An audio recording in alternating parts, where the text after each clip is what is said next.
hadis lugatan bil qadim.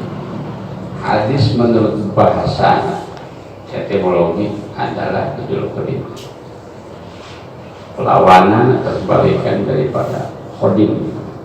Qadim itu sebel, dahulu.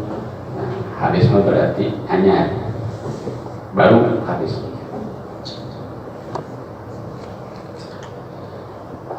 Wastilahan hadis menurut istilah ahli hadis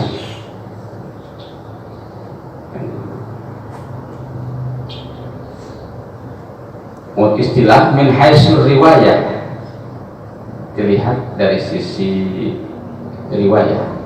Hadis riwayah, karena hadis itu ada bagian, ada hadis riwayah, ada hadis diroyah.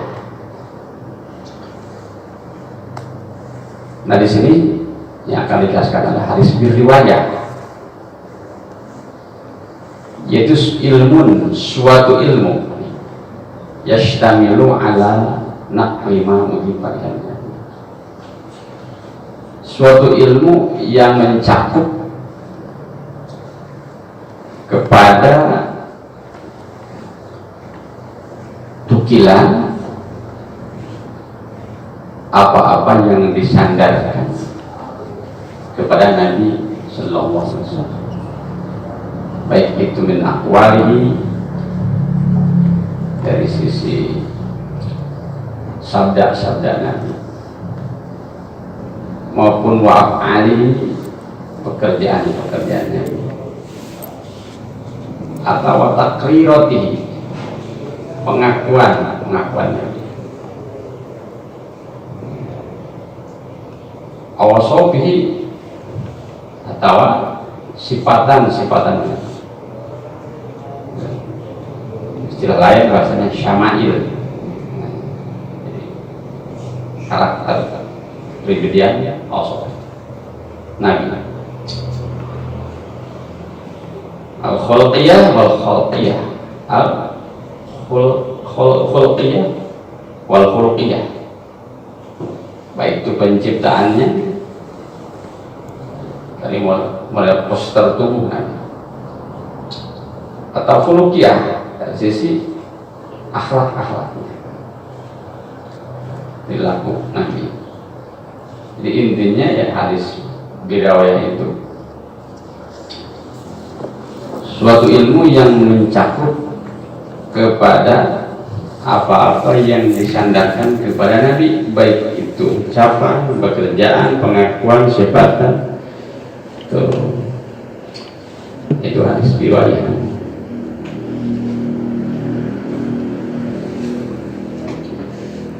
Bisa dijadikan kesimpulan bahwa hadis kita ya hadis qauli, hadis fa'li, hadis takriri, hadis tausifi atau wasf.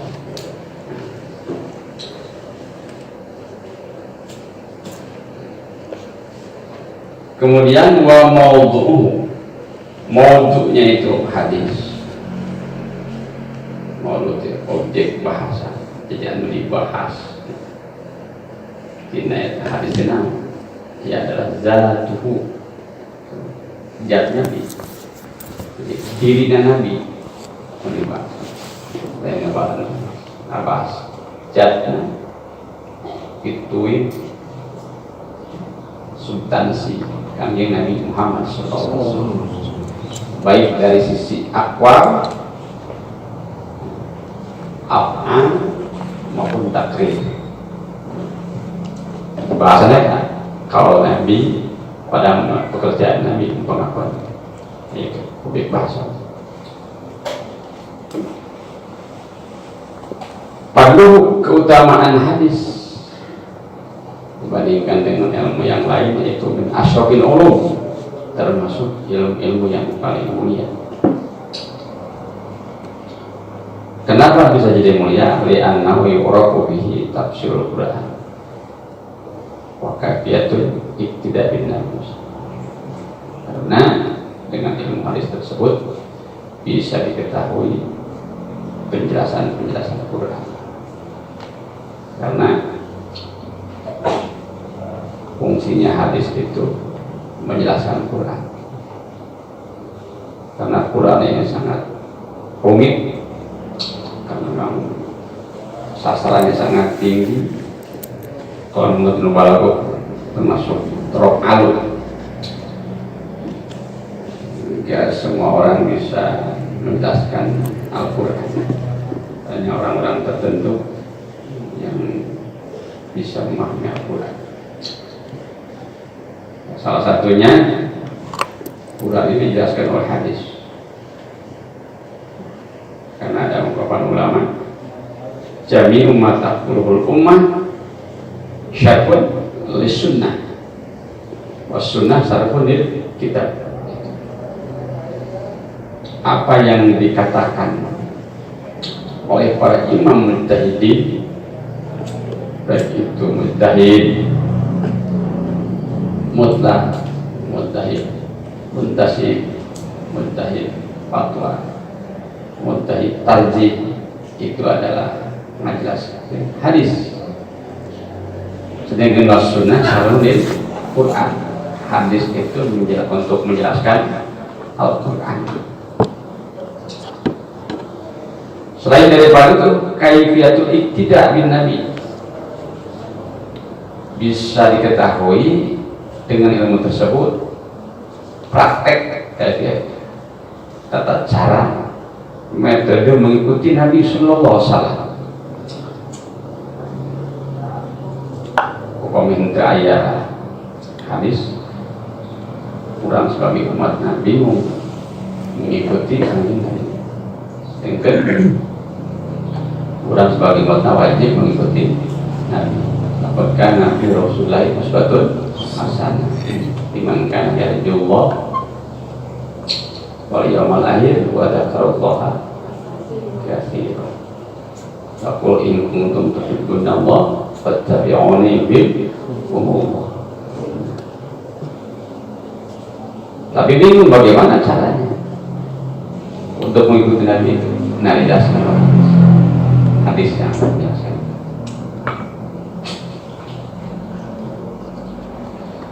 Kemudian dibukukan oleh para ulama. Banyak kitab-kitab hadis yang khusus menceritakan tentang akhlak-akhlak Nabi, menceritakan tentang syama'il pribadian Kanjeng Nabi Muhammad SAW.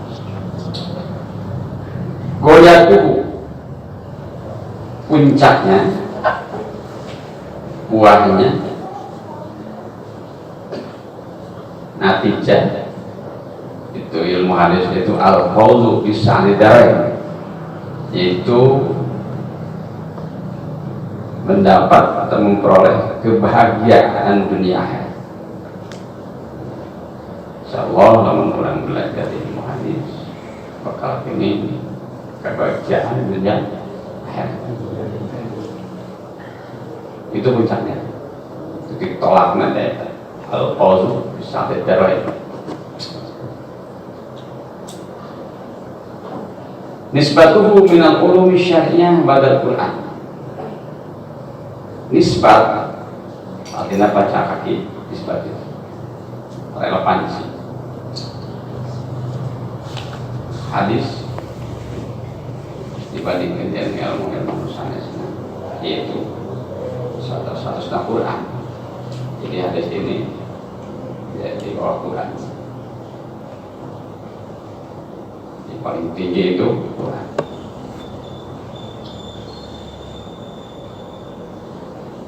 Jadi itu ayat secara ilmu sana dengan paling sebabnya misalnya tabayun di mata ayat. Pertama, hadis itu status Quran itu sebabnya.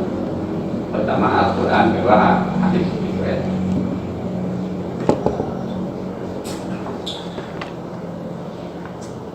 Wa ismu hadal haq, ini nama ilmu ini adalah ilmu hadis riwayat. Sebutnya hadis riwayat. Hukmuhu al-wujubul aini. alamin farda, hukum belajar ilmu hadis itu wajib ain pada orang yang menyendiri, tegasna wajib ain kepada ilmu perorangan. Nanti bisa ditalangan buat belajar. Semua umat Islam, umat Kanjeng Nabi wajib belajar ilmu hadis sekalipun tidak menguasai. Wal kifai indah ta'an, wajib kifayah indah ta'adudi ketika dihubungkan dengan orang banyak tadi, menghubungkan ilmu kami segera berarti perlu kifayah. Namun di mana supaya kerja fa'al baru sahabat hal dari laki, bila mana ada yang mengerjakan sebagiannya maka gugurlah dosa dari sebagian yang lainnya. Namun daya bisa di daerah di tempat maka dosa. Namun ayah yang belajar, insya Allah untuk kebahagiaan dosa masyarakat yang seperti menang pahala umum. Istilah dulu nyanakna, penyanakanana, pengambilan istilah sumber nah hadis minhu dikambilan dosa, baik itu kaulan, sabda Nabi atau panggilan pekerjaan Nabi. Takrir pengakuan Nabi. Pak takrir ma pu'illa bihadratihi walam yunkir alaih. Hadis takrir adalah hadis yang dikerjakan di hadapan Nabi walam yunkir alaih. Nabi tidak mengingkarinya. Nabi tidak mengucapkan pekerjaan tersebut, tapi dikerjakan oleh sahabat dan Nabi hadir. Nabi tahu bahkan hadir. Artinya membuktikan bahwa pekerjaan itu boleh, gitu. Karena Nabi membiarkan. Kalau toh memang itu tidak boleh, tidak diperkenankan, mau mungkin Nabi ngantar. Sebab Nabi itu mesti haram, makhluk yang mau ngantar Nabi.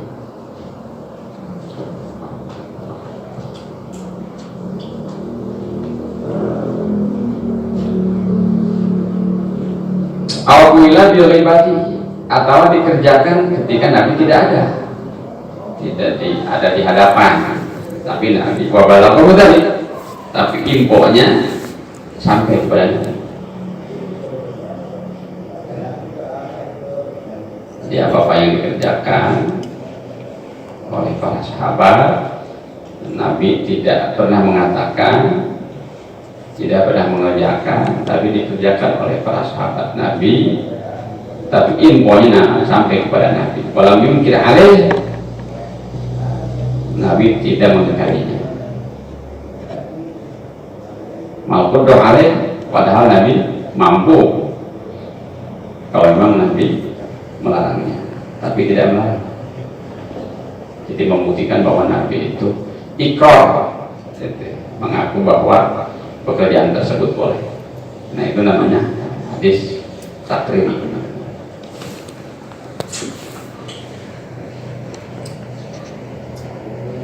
Itu di dalam istilah kitab mustalah hadis. Hanya memang perlu keutamaannya ilmu hadis itu fadlu hadal ilmi kabir. Jadi keunggulan ilmu ini sangat agung, besar. Qadruya qadrawat Tirmidzi bisnadi. Imam Tirmidzi telah meriwayatkan dengan sanadnya langsung dari Abdillah bin Mas'ud radhiyallahu anhu.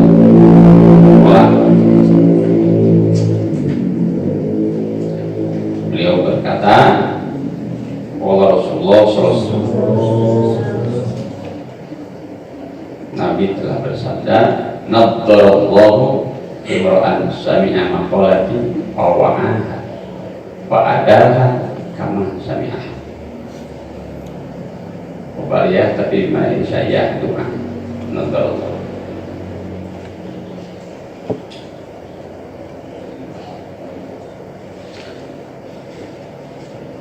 Saya berarti doa. Moga-moga, mudah-mudahan Allah memberikan keindahan,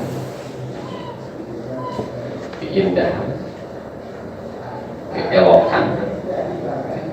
Allah indah, elok, cantik. Kepada seseorang sami'a maqalati yang mendengar sabda-sabda, kemudian bawaan menjaganya, ia menjaganya, orang itu menjaganya, artinya ditalar, dihafalkan lafzul wa ma'na, sehingga malakat,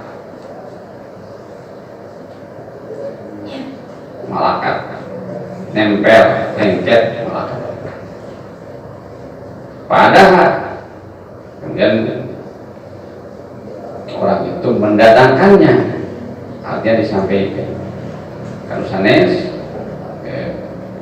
maka Nabi terus kamu sangat sebagaimana ia mendengarnya, artinya di tengah bohong.